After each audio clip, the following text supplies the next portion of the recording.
बहुत बहुत स्वागत है मेरे YouTube चैनल संस्कृत भाषा ज्ञान बाई संतोष तिवारी सर में। आपको विदित है, मैंने पिछली वीडियो में आपको बताया था कि हम आज लास्ट करेंगे, वर्ण विचार को चैप्टर को क्लोज करेंगे और नेक्स्ट लेसन शब्द विचार का अध्ययन हम शुरू करेंगे।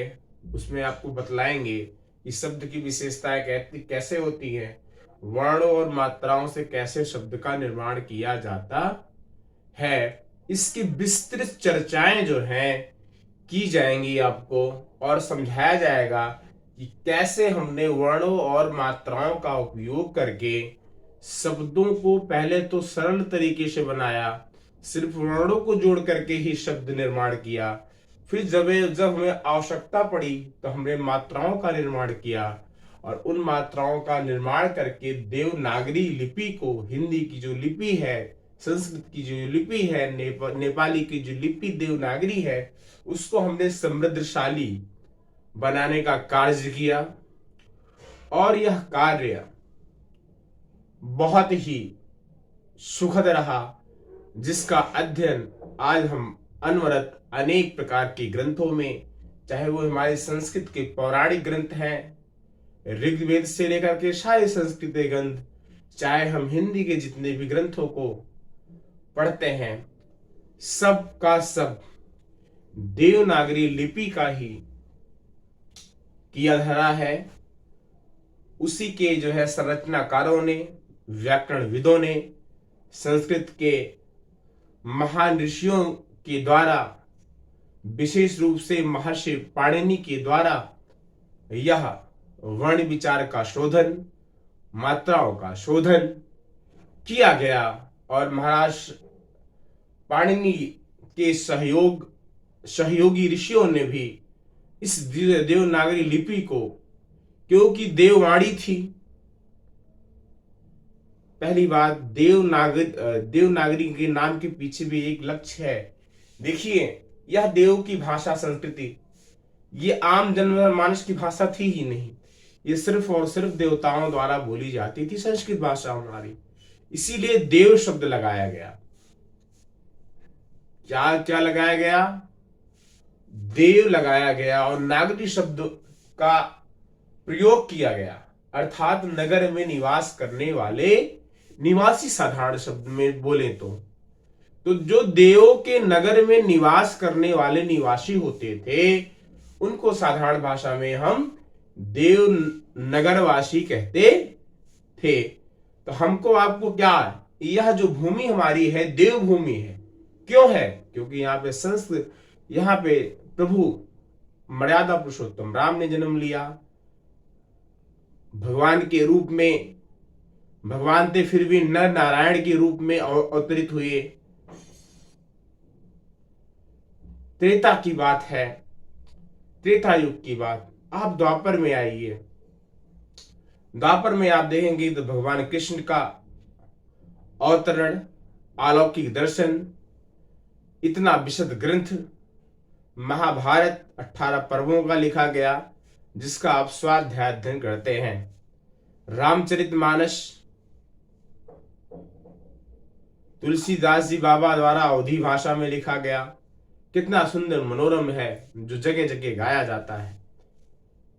वाल्मीकि जी प्रथम कविता उन्हीं के मुख कंठ से निकली, जब उन्होंने 2 क्रौंच पक्षियों को देखा था, उसमें से एक बहेलिए ने नर को, अर्थात मनुष्य, नर का मतलब नर होता है मादा, नर का मतलब आदमी, मादा का मतलब औरत, समझिए आप। मेल क्या है? नर, फीमेल मादा।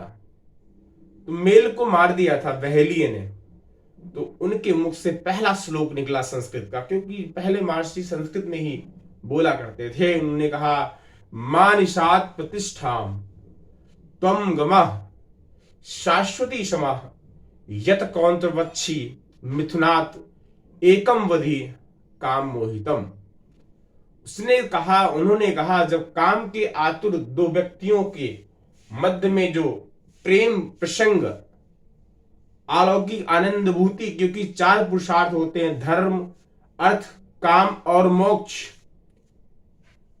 पहले धर्म का आचरण करना चाहिए, फिर अर्थ, फिर पैसे कमाने चाहिए, फिर काम भी जरूरी है समय पे, उसके बाद तब आपको मोक्ष की प्राप्ति होगी। 4 पुरुषार्थ तो करना था, वो तीसरा पुरुषार्थ कर रहे थे, उसमें बाधक बना बहेलिया, तो उन्होंने श्राप दिया, फिर जाओ तुम इनके पुरुषार्थों को रोकने वाले हो, तुम जीवन भर कभी भी समृद्धशाली नहीं बन सकोगे, ये मेरा श्राप है।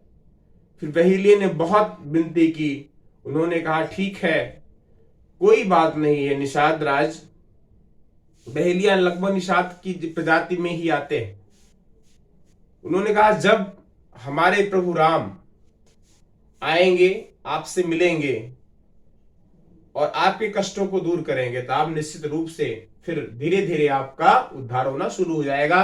तो आप देखो, भगवान प्रभु सर्व जगत नियंता, उन्होंने क्या किया, निषाद राज से मिले और उनके कष्टों और दुखों को जाना। उन्होंने कहा हमारे नगरवासी आपकी शरण में हैं और आप इनका कल्याण कीजिए।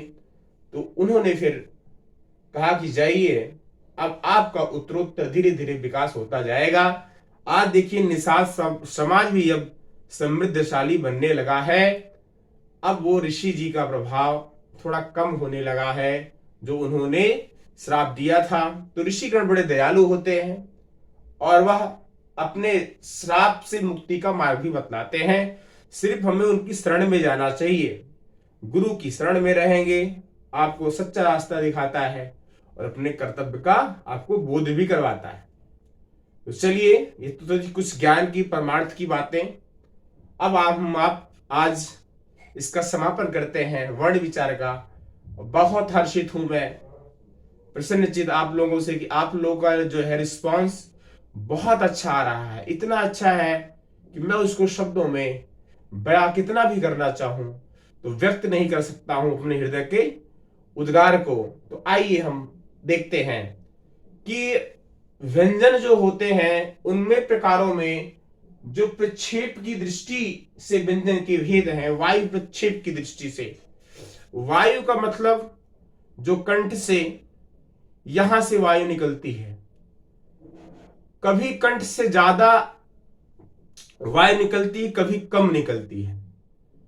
तो जो ध्वनि जिसे आप वायु बोलते हैं, अब वो वायु अगर कम निकलती है, जैसे क बोला जाता है तो कंठ से कम वायु निकली, और जब कम वायु निकली तो अल्प, अल्प माने थोड़ा, तो थोड़ा समय लगा, कम वायु निकली, इसलिए उसको का जो वर्ण किसमें आ गया, अल्प प्राण में आ गया। अब दूसरे का उच्चारण करते हैं व्यंजन का, ख। ख जब आप बोलते हैं थोड़ा सा ज्यादा ताकत देनी पड़ती है। कहां पे, कंठ पे थोड़ा ज्यादा ताकत देनी पड़ती है। का की अपेक्षा जब हम ख बोलते हैं थोड़ा सा ज्यादा देनी पड़ती है। तो जिसमें थोड़ा सा कम देना पड़े उसका नाम पड़ गया, क्या क्या नाम पड़ गया, अल्प प्राण। प्राण का मतलब वायु है।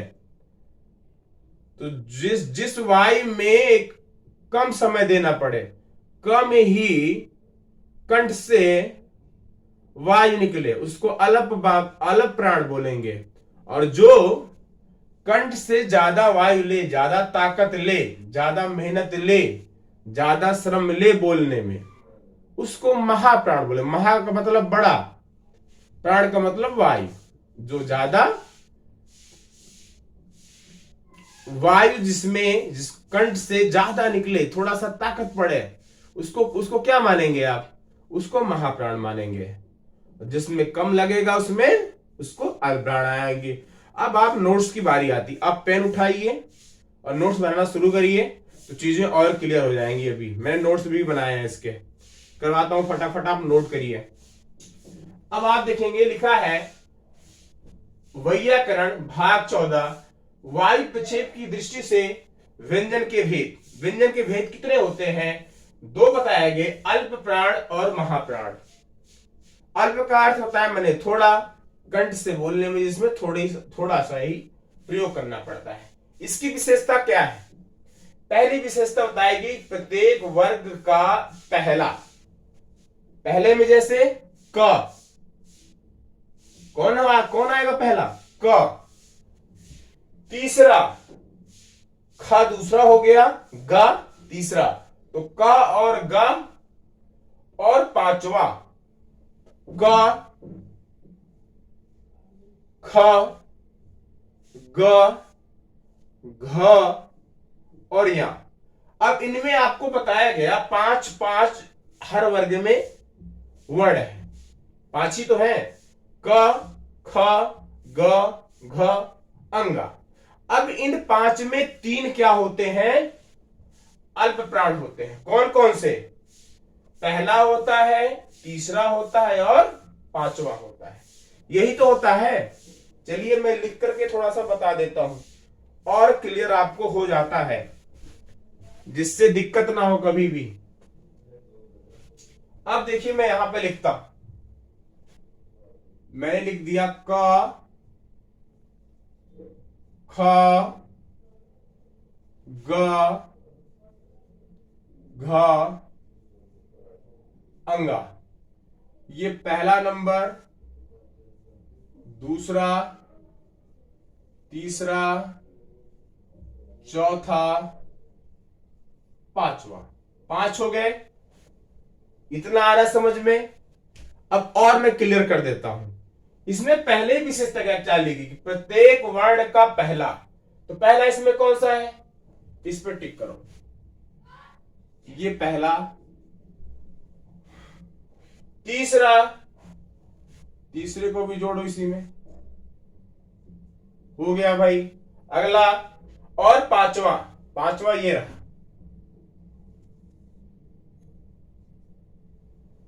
ठीक, तो पहला हो गया, तीसरा हो गया, पांचवा। ये क्या है?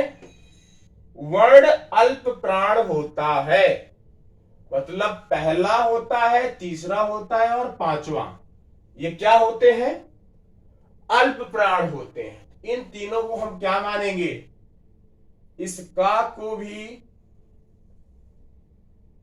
इस गा को भी और इस अंगा को भी हम इसको क्या बोलेंगे बेटा? इसको नोट करिए, पहला, तीसरा और पांचवा, जिसे हम व्यंजन में क, ग और अंगा के नाम से जानते हैं, इसको क्या बोलेंगे? अल्प प्राण।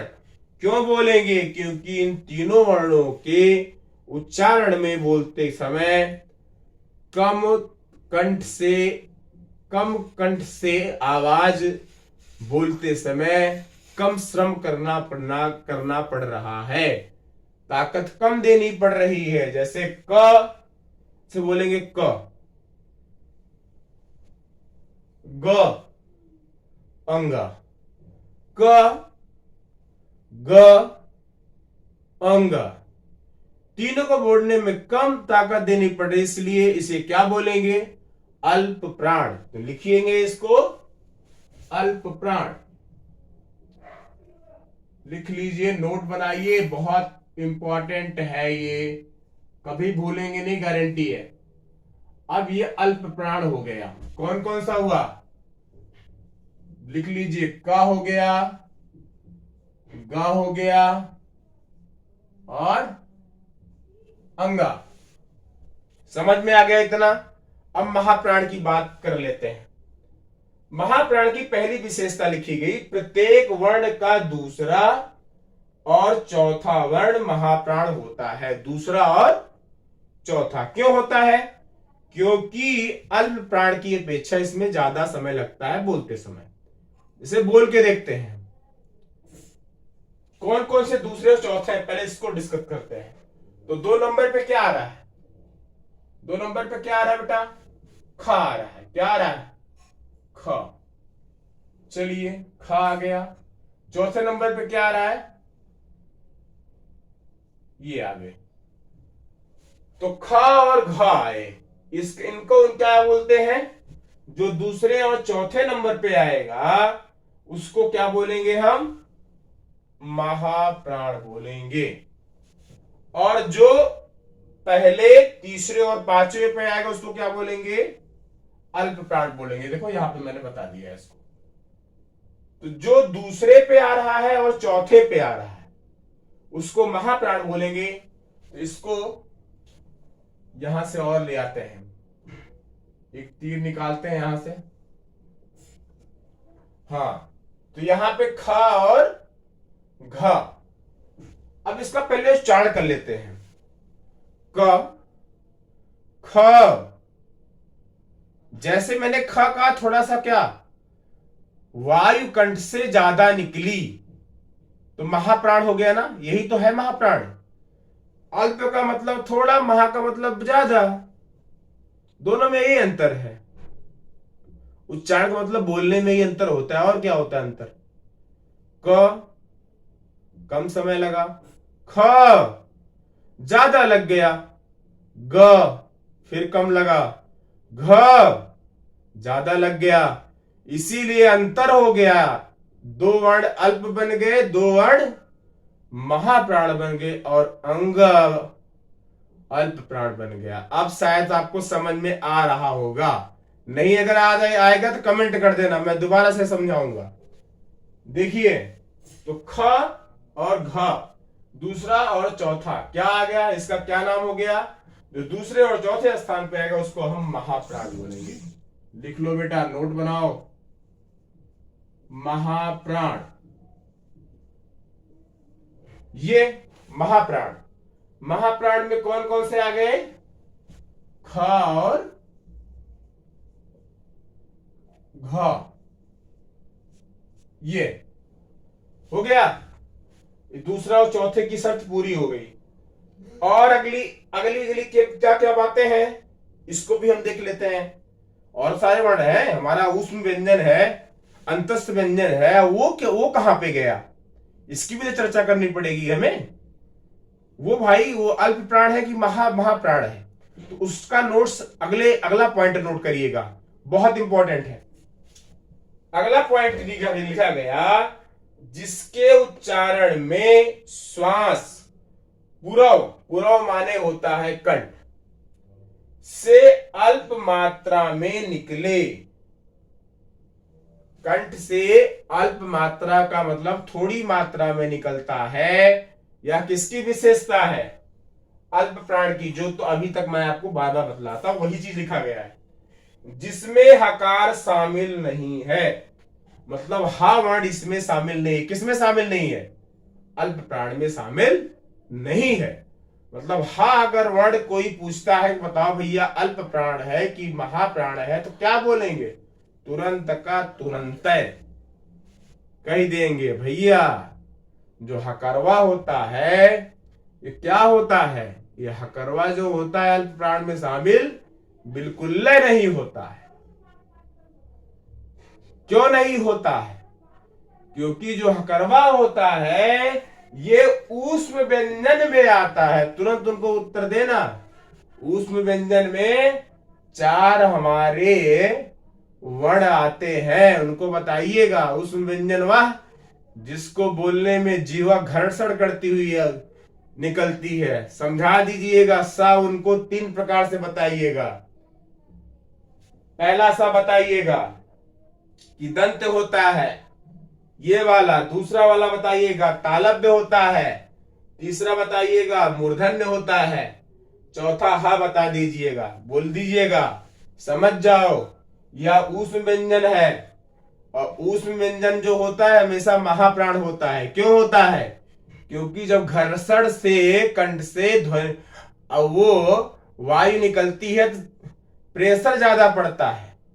जब प्रेशर ज्यादा पड़ेगा तो कठिनाई से निकलती है, वो वर्ण कठिनाई से निकलेगा। अब जब वो वर्ण कठिनाई से निकलेगा तो अल्प प्राण हो ही नहीं सकता, बल्कि क्या होगा फिर? वो महाप्राण ही होगा। इसलिए भैया समझ जाओ, हकार कभी भी अल्प प्राण हो ही नहीं सकता है। समझ में आ गया? चलिए फिर अगला का देखते हैं। अब समझ में आ गया होगा, बहुत बुद्धिमान लोग हो आप लोग, नोट्स सारा बना के भेजते हो ना, बहुत बुद्धिमान हो। चलिए अगला, ये बात हो गई। देखो यहां तक समझ में आ गया। तीसरा पॉइंट नोट कर लीजिए।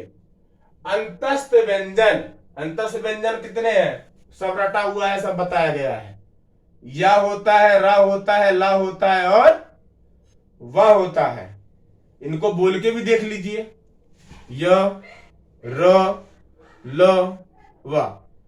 कंठ से जो वायु निकल रही बिल्कुल अल्प मात्रा में निकल रही, इसलिए अल्प मात्रा में जो भी निकलेगी उसको क्या बोलेंगे? बार बार बतलाया जा रहा है उसको भैया अल्प प्राण बोलेंगे। अल्प प्राण का अर्थवय होता है, अल्प का अर्थवय होता है थोड़ा, प्राण का अर्थवय होता है वायु। तो थोड़ी वायु जिसमें निकलेगी उसका नाम है क्या है? अल्प प्राण है। आप समझ में आएगा वह। चलो अगला देखते हैं। अगला है हमारा महाप्राण। महाप्राण की विशेषता देख लीजिए। अल्प प्राण वर्णों की अपेक्षा महाप्राणों में वायु प्राण का उपयोग अधिक श्रम अर्थात मेहनत के साथ करना पड़ता है। अब एक साधारण भाषा में का हुई, यह होगी कि जे पे ज्यादा ताकत हम लगाओ, जे का बोले पे ओका हम अल्प न कहा बल्कि ओका महाप्राण कहा। काहे महा का मतलब का होता है? ज्यादा, और प्राण का मतलब वायु। जब ज्यादा वायु कंठ से निकले ओका का कहिए? ओका महाप्राण कहिए। जब कंठ से ज्यादा वायु निकलेगी उसको क्या बोलेंगे? महाप्राण बोलेंगे, क्योंकि महाप्राण का अर्थवय का होता है। क्या अर्थ होता है? महा का मतलब ज्यादा, प्राण का मतलब वायु। तो ज्यादा वायु जिसमें निकले, जिसमें निकलेगी उसको क्या बोलेंगे? उसको निसंदेह हम बोलेंगे महाप्राण। क्लियर हो गया? अल्प प्राण और महाप्राण में अंतर अब सब एकदम बिल्कुल आईने के तरह साफ हो गया है। फिर भी कोनो दिक्कत है? आप सबसे हाथ जोड़ के निवेदन है, कमेंट करें,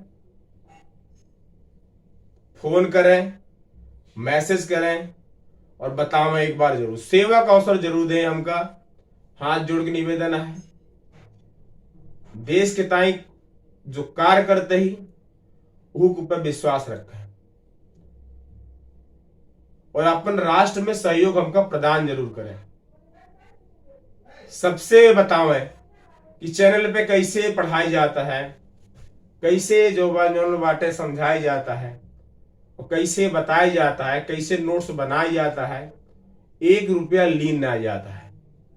अवधि में थक ताई हम बोलत ही कि हमारे बहुत हमका जाने वाले अवध का हमारे यहाँ अवध के निवासी हुए के कारण हम सभी अवध निवासियों से, सभी अपने यूपी वाले भाइयों से हम निवेदन करते ही चैनल के बारे में बतलावा और हमारे जो गरीब हमारा छोटा भाई है जो पढ़ना चाहता है उनका हम पूरा सहयोग करब।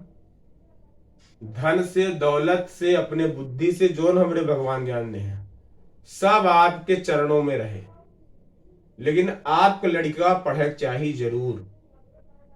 तब हमारे पढ़ाओ, तब हमारे लिखाओ, तब हमारे कुछ करब आहा सफल ना कुछ सफल उफल ना हो पाए। हम मेहनत करब, आप जो बट जुड़बन करिए, पढ़बन करिए, बहुत हमका दुख हुए, क्योंकि हम ना चाहे केहू भी गरीब अब गरीब रहा है और पढ़े जरूर लड़के आपके, चाहे रिक्शे वाला हो, चाहे ठेले वाला हो, चाहे मजदूर की लड़कियां हो। हम काहे से मजदूर का मजदूर अब ना बना सके, ठेला लगा वाले ठेला वाला ना बनवाई का अपने से ऊंचा बना कोशिश कहीं ली जाए, थोड़ा सा प्रयास की जाए। चैनल से सिर्फ जुड़े का है, मोबाइल एक खरीदे का है, अगर ना पे घरे में 3-4 हजार ले लिया सेकंड हैंड, उसे जोन बाटे पढ़ाई बच्चन के करो आप शुरू कर दिया।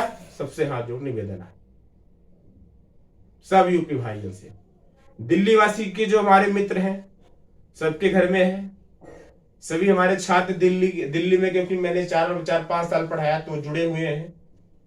वो सारे का सारे श्रम कर रहे हैं, मेहनत कर रहे हैं कठिन, और मेहनत करके वो जुनूनी बच्चे हैं, उन्होंने कुछ करने के लिए ठाना है वो जाते हैं और नोट्स बनाते हैं, मेरे पास भेजते हैं, शेयर करते हैं।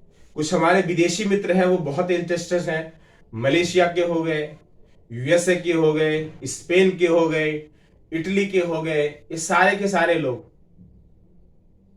बहुत हमारी मदद कर रहे हैं, बहुत हमारा सहयोग कर रहे हैं, और वो लोग भी अपने देश के लिए काम कर रहे हैं। हम लोग भी इतना थोड़ा सा प्रयास देश के लिए अपने करें तो बहुत ही अच्छा होगा, बहुत ही अच्छा रिजल्ट आएगा। आप देखेंगे बहुत जल्दी ही हमारे यहाँ से अशिक्षा, जो साक्षरता दर बिल्कुल कम है, वो बढ़नी शुरू हो जाएगी। बस हमसे जोड़ जाइए, हाथ जोड़ के निवेदन है सभी से, अपने बड़े से, बुजुर्गों से, छोटों से, साधु महात्माओं से, सभी राष्ट्र के एक एक प्रत्येक प्राणी से मेरा निवेदन है, इस चैनल को जरूर से जरूर शेयर करवाओ, सब्सक्राइब करवाओ, और बताओ भैया फ्री यूट्यूब पोर्टल है, इससे पढ़ाइया जरूर करो।